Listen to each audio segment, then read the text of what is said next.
Wait a minute. Have you heard the strange tales of the Whistler?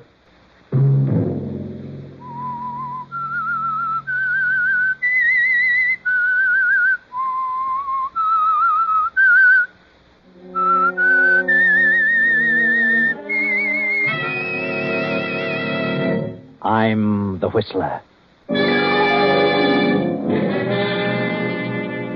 Please don't leave me, Gerald. You mean so much to me, darling. Since you've been here, I've been the happiest woman in the world. You've nothing to fear. Andrew will never find out about us. Never. Sunday night, and again, CBS presents The Whistler. I, the Whistler, know many things, for I walk by night. I know many strange tales, many secrets hidden in the hearts of men and women who have stepped into the shadows. And so I tell you tonight the amazing story of the thief.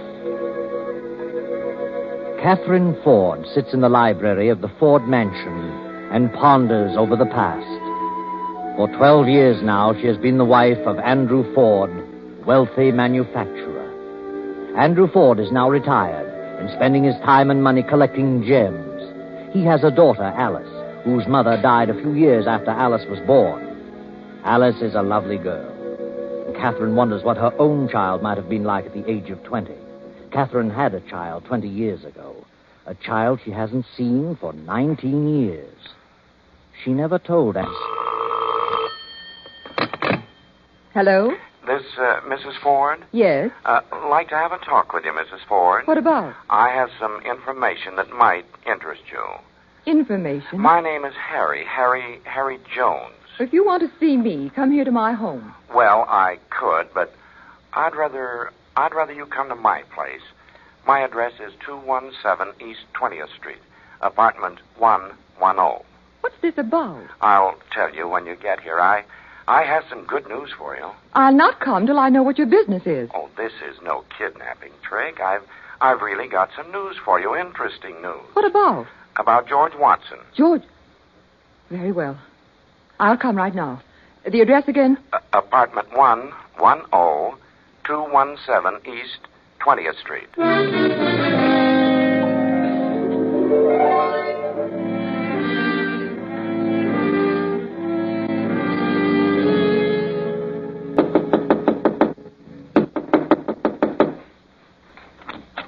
Oh, hello, Mrs. Ford. Come in.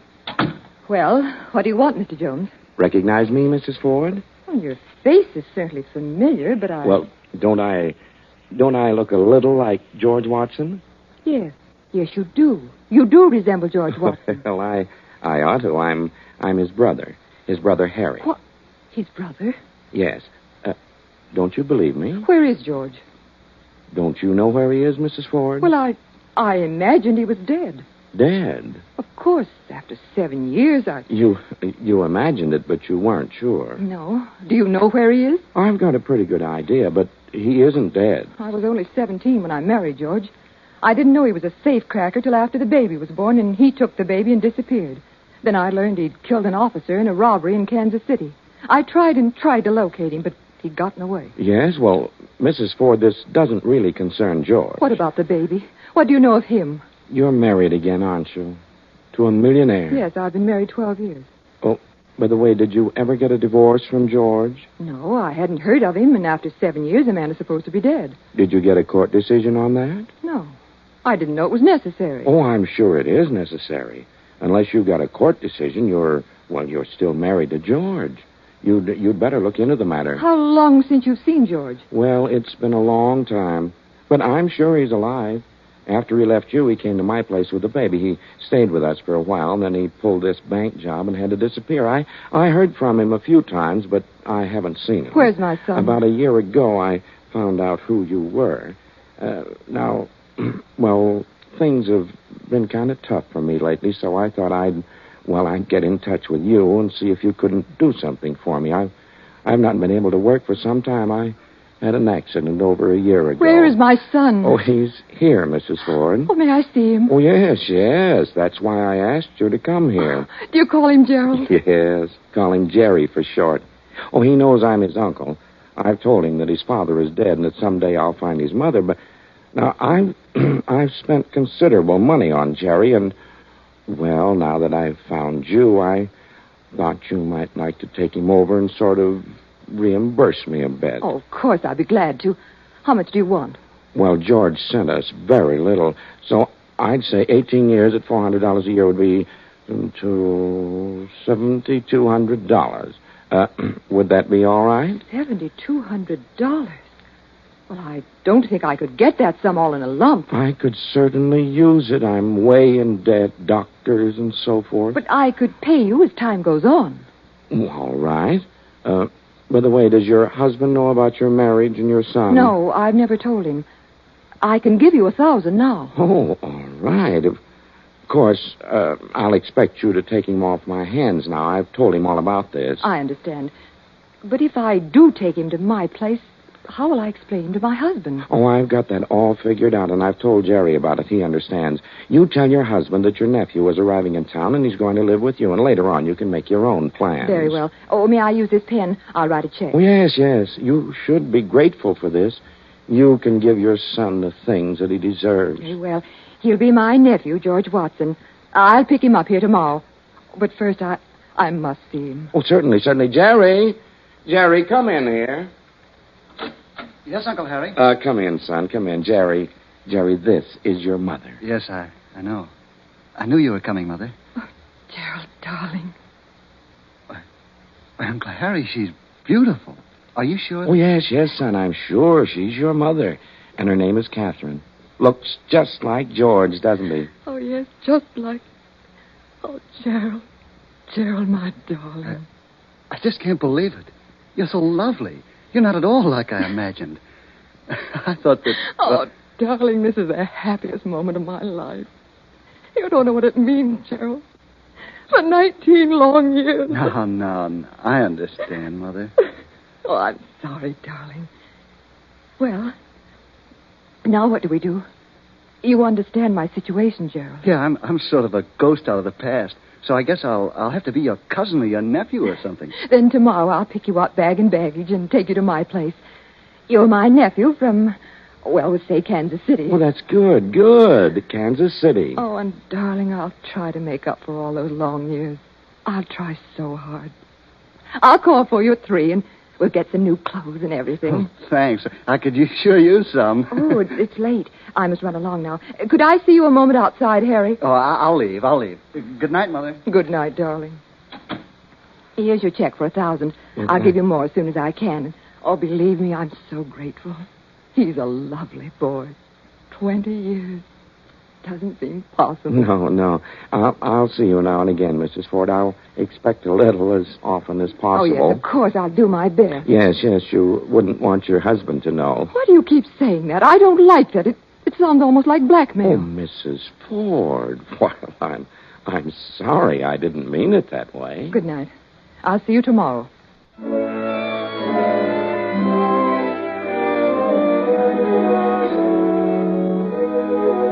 Andrew Ford, Catherine's husband, sits in his library with his secretary, Paul Blake, discussing the recent purchase of a gem collection. Paul, a young man of 25, is in love with Andrew Ford's daughter, Alice. Well, Mr. Ford, I'd say you made a good deal on this collection. Some nice pieces here. Yes, I think so, too. Going to have some of these things reset for Alice. Her birthday is coming up in a few weeks. Yes, I know. I'll bet you do. I'd like to give this bracelet to Catherine, but she won't wear a speck of jewelry. It's strange, isn't it? Most women can't have enough, and they're always wanting more. Catherine is certainly different in that respect. Well, maybe someday I'll come across something she'll like. Well, better put these in the safe, Paul. Yes, sir. Oh, by the way, this is the first of the month. Did you have the combination of the safe changed? No, they phoned that they'd have to postpone it for a few days, and maybe wouldn't get around till next month. Oh, what's the reason for that? Short of help, they said. Well, I suppose it'll have to be all right. It was changed just 30 days ago, and you and I are the only ones who have it. Yes, and I'd suggest, if I may, that you keep your copy of the numbers on your person. Oh, what do you mean? Well, do you know where your copy is? Why, yes, of course. Well, what did I do with that? Here it is. I found it in the corner of the desk blotter. It's obviously a combination. Anyone would know that. Well, that is stupid of me. Why don't you memorize it and destroy it? Oh, I've tried, but we change them so often I get all mixed up. I'll try to hang on to it. There are too many servants about, and too many new ones coming and going. That's true. Well, I'll just be more careful in the future. I don't suppose anyone saw this car. I hope not. I wish we could get it changed at once. I've done my best, but I'll keep after them. Yes, do that, Paul. I'd feel better about it. Hello, am I intruding? Oh, yes, you are, Alice. But I suppose there's nothing to be done about it. Oh, that's a fine thing to say. Put them away, Paul. What have you got there? None of your business. Oh, something new? Something you picked up at an auction? Never mind. Oh, let me see. Put them away, Paul. She'll have them all on in 5 minutes and try to talk me out of them. Yes, sir. Sorry, Alice. Well, all locked up. Well, I'll run along. Soon be time for dinner. Oh, by the way, we having any guests this evening? Just one. Really? Who is it? Oh, I don't know. Catherine says it's a surprise. Well, I wonder who it is. I can't imagine. Well, I'll see you both later. Yes, sir. What has Father bought now? Some more trinkets? Yes, a nice collection. You're very lovely tonight, Alice. Am I? Thank you. Show me what he got. Oh, I can't do that. He wouldn't like it. All right, I can wait if you're going to be mean. Alice, why don't you let me speak to your father? What about? Why, about us, you and me. Go ahead, speak to him. But I can't do that without your consent. You know I love you, but I can't ask him till you say the word. What word? What word? Well, that you'll marry me if your father gives his consent. You do love me, Alice. Paul, I don't know anyone I like better, but... But what? Well, I'm just not ready to get married yet. Oh, lots of girls get married before they're 20. But anyway, I'll keep on asking you. You mind? No, not at all. I just want to be sure. Oh, hello, Alice. Paul. Where's your father, Alice? Has he come in yet? Yes, Mother, and he's in his room. Oh, do you mind asking him to come down, Paul? Oh, certainly not, Mrs. Ford. Oh, before you go, Paul, I want you to meet my nephew. Alice, this is Gerald Watson, my stepdaughter, and this is Paul Blake. It's a pleasure. How do you do? Your nephew? How nice. I didn't know you had a nephew, Mother. As a matter of fact, she'd forgotten about it herself. You see, Alice, I've been living in the West. I just got in town this afternoon. Is Gerald a surprise guest, Mother? Yes, Alice. Gerald's going to stay with us until he gets settled here. Oh, how delightful. What do you plan to do? Oh, I don't know. I'll get into something. For a week or so, I'm just going to look the country over. Beautiful place here. Oh, wait till you see it all. There's everything here. Hunting, fishing, riding. That's for me. Oh, great. We can have a lot of fun. How about a ride first thing in the morning? Before breakfast, the trails are gorgeous. All right with you, Alice. Mother, where on earth did you discover such a charming nephew? Pardon me. I'll get Mr. Ford. Oh, Paul, I thought you'd gone for him. I'll just ring him on the house phone. Mr. Ford? Mrs. Ford would like you to come down to the library. Yes, now. Very well. Wait till you see my new horse, Jerry. Wonderful. And we have one you'll be crazy about. It's Western, too. How long did you say you intended to stay? Well, I don't know. Maybe several weeks. Oh, marvelous. He's going to take an apartment in town. Perhaps I can help him locate something. I know of a few places that might interest I'll you. help you find something, Jerry. Oh, thanks. Do you like to dance, Like Jerry? it? I'm crazy about Oh, wonderful. I know the best places in town. Well, Catherine, what is it? What's happened? Oh, who's this? The surprise guest? Yes, Andrew. Just off the train. This is my nephew, Gerald Watson. it. Glad to know you, Mr. Ford. Nephew? Well, I'm glad to know you, son. He's my sister's son. Sister? Well, I didn't even... Yes, I had a sister. I lost track of her. You know how it is when families get separated. Well, you're quite welcome here, Gerald. Thank you. Just on a visit, or are you planning to settle Oh, here? he's going to settle here. Aren't you, Jerry? He's going to get into something. Well, maybe you could help him, Father. Yes, perhaps I could. You'd better finish dressing, Andrew. Dinner'll be ready in a few minutes. Oh, of course. Will you excuse me? I'll be down in a moment. I won't be 5 minutes. Come along, Jerry. I'll show you to the guest room. Do you like a sunny room in the morning? I know just the one. You'll love it. Anything you say, Alice, will delight me. You say your nephew is just in from the West, Mrs. Ford? Yes, Paul. Why? Oh, nothing. I just asked. Charming fellow.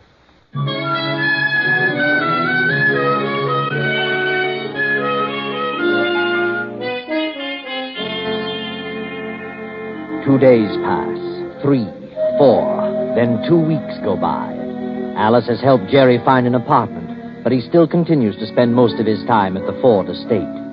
Now, toward the end of the 3rd week. He's been here almost 3 weeks, Alice. You've helped him find an apartment. You've gone riding, fishing, and swimming. I know that, Paul. You're gone early in the morning, and you're out with him every evening. Jerry is a lot of fun. He's great company. Yes, undoubtedly. But I don't have a chance. He has no work to do, no responsibilities, and I have to attend to a number of things during the day. I understand, Paul. You're quite busy. It's all right. I don't mind. I do. You have to spend every evening out with him? Oh, why, Paul, are you jealous? No. That is, well, you could give me a little time. What about this evening? We could go Oh, to sorry, Paul. Jerry and I are going to the 17 Club. the 17 Club? Yes, there's quite an affair there tonight, a charity to do. I know. I bought tickets. I was sure you'd go with me. Oh, I'm terribly sorry, Paul. I'd love to, but I've already promised Jerry. Alice, just what is it about Jerry that's so attractive? Well, I don't know. I like you very much, too, Paul. I mean that. But with Jerry, I don't know. It's different, is that it? Oh, Paul, you're always absorbed in your work. You and Father are forever poring over those collections. You never ride, never play golf, no swimming. You're such a serious sort of person. It makes me sad. Well, I have certain responsibilities. What can I do? Run out on your father? Well, that's up to you, Paul. Oh, is it? I can take my choice, huh? Yes, Paul. You know, you're an awful stick in the mud. Very well, Alice. I'll take my choice. But I thought I meant more to you than this. You understand my position. There's nothing I can do about it. I'm sorry I brought the matter up. Good night. Good night, Paul. I hope you have a pleasant evening.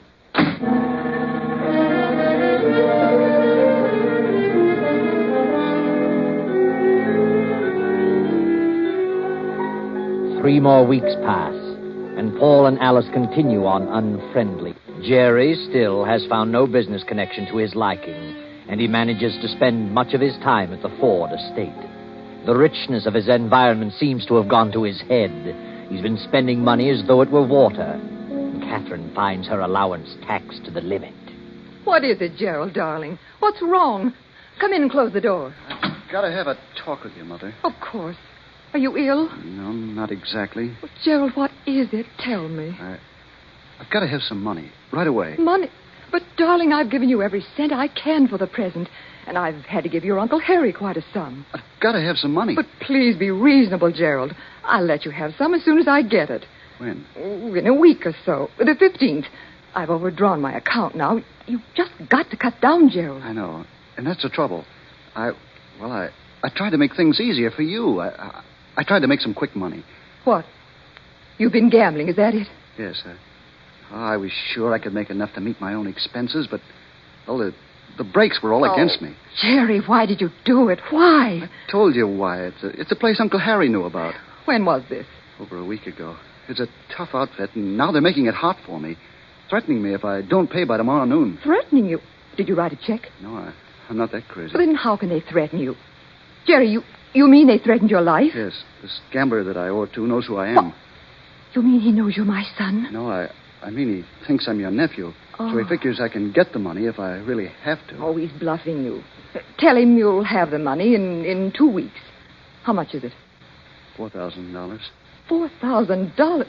Are you out of your mind? Oh, I know it sounds crazy, Mother, but, well, I just got in deeper and deeper. $4,000? Oh, good heavens, I couldn't give you that much in less than 2 months. You've got to. He'll have me taken for a ride. I know him. $4,000. Well, how could I explain it to Andrew? Do you want me to be killed? How much time have you? He said tomorrow noon. But I can't possibly do that. Maybe he'll take some jewels as security. I have no jewels. I never wear jewels. The safe is filled with jewels. Filled with them. Doing nobody any good. That's ridiculous. Besides, I don't know the combination. Oh, Gerald, I don't know what to do. Well, I guess I'll just have to take the consequences.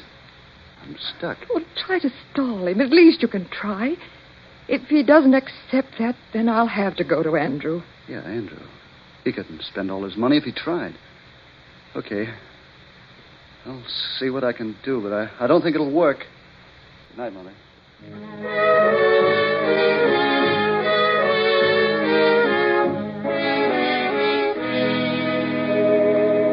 The next day, Andrew Ford steps to the safe, and after a few twists of the dial, the door swings open. He takes a long velvet-covered case from the safe and places it on the desk, opens the lid.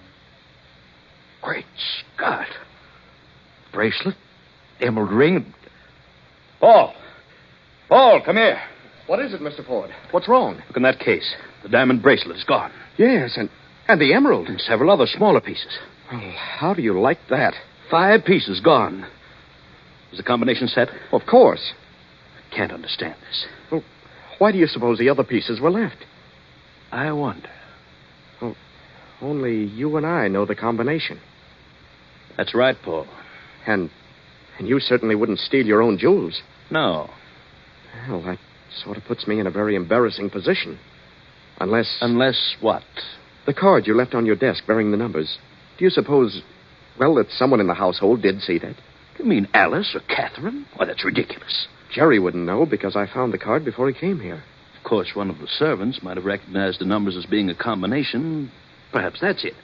Well, it certainly wasn't forced. There's not a scratch on the door. Then someone knew the combination or was experienced in juggling tumblers by sound. I'd better call the police. No, not just yet. But I want this cleared up. I didn't take them, and since I'm the only other person who was supposed to have the combination, I'm in a tough spot. Yes, you are indeed, Paul. But whoever took these things must be planning to dispose of them. Why? They've taken only the pieces that would be the easiest to dispose of. Not one stone would have to be cut. Well, then, why not have the police keep a watch on the pawn shops and the fences? Oh, all right. You attend to it. I don't suspect you, Paul, but the police will. And for the sake of your future, this will have to be cleared up. I understand that. I'll give a description to the robbery detail at once. In the meantime, I'll check all doors and windows to see if there's any evidence of the thief having forced an entrance. No. Don't phone, Paul. There are too many extensions on this line. Oh, very well. I'll be back as soon as possible.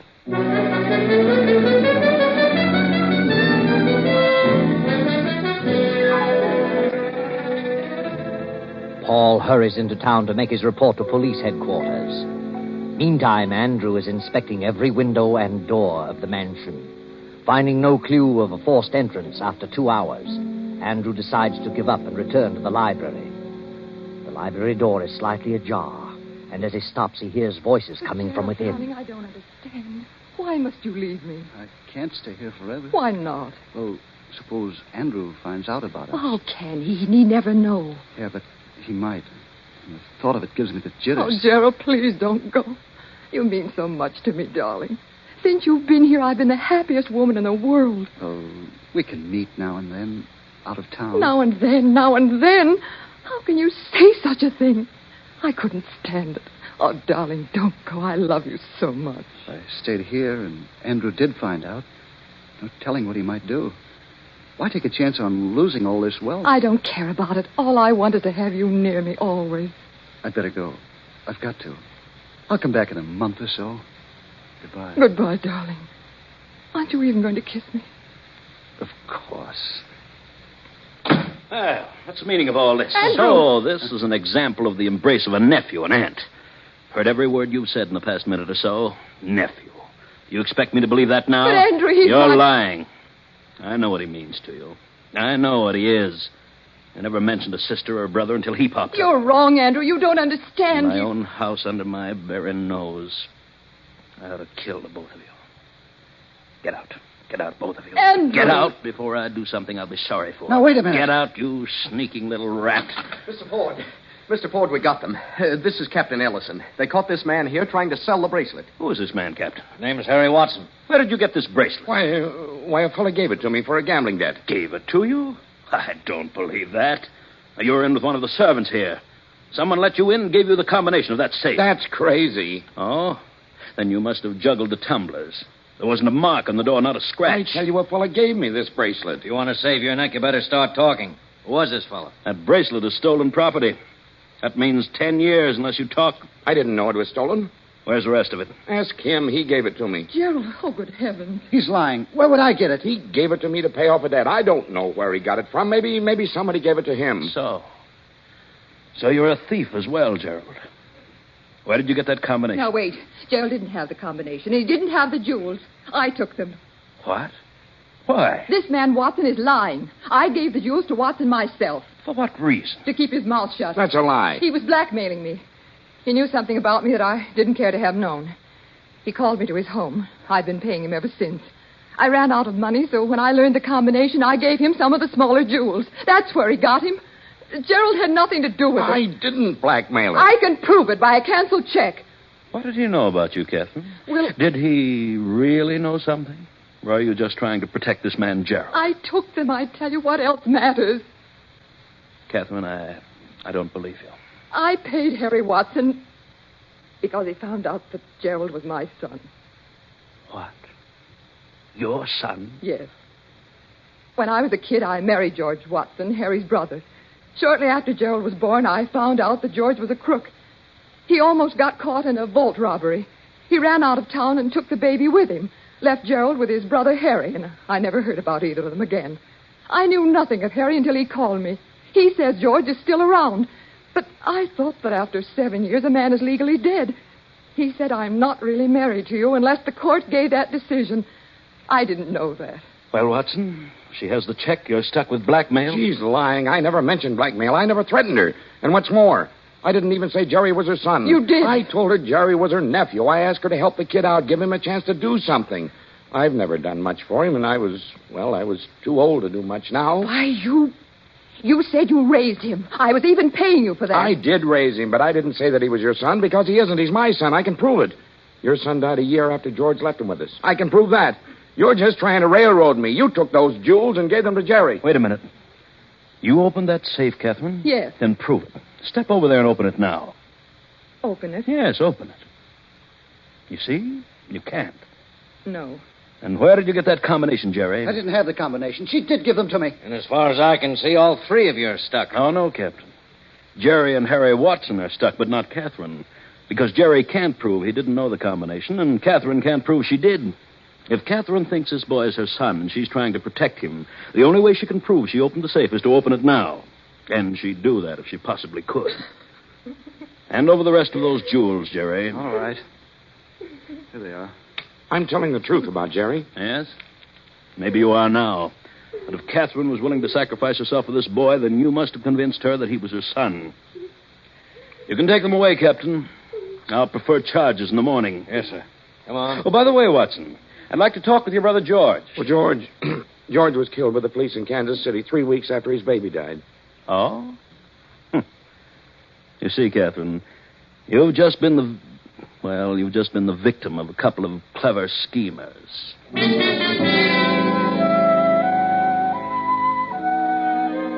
Yes, but you're still wondering, aren't you, Catherine? You're wondering if Gerald really is your son. Wondering if Harry wasn't lying just now to save himself from charges of blackmail. But don't worry anymore. Harry is telling the truth.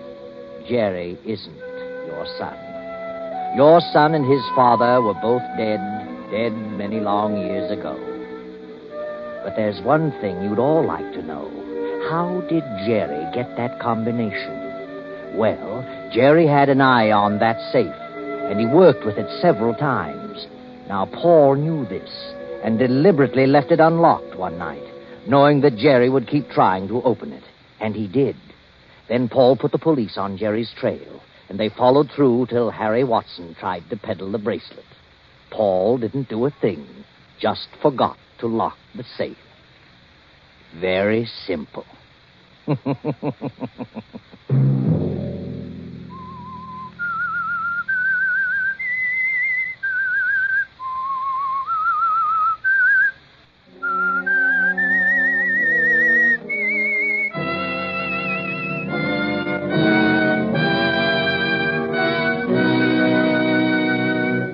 CBS has presented The Whistler.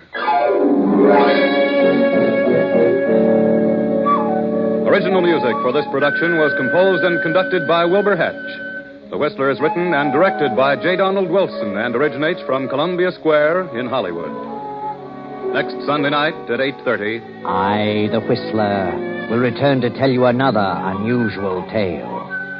Good night. This is the Columbia Broadcasting System.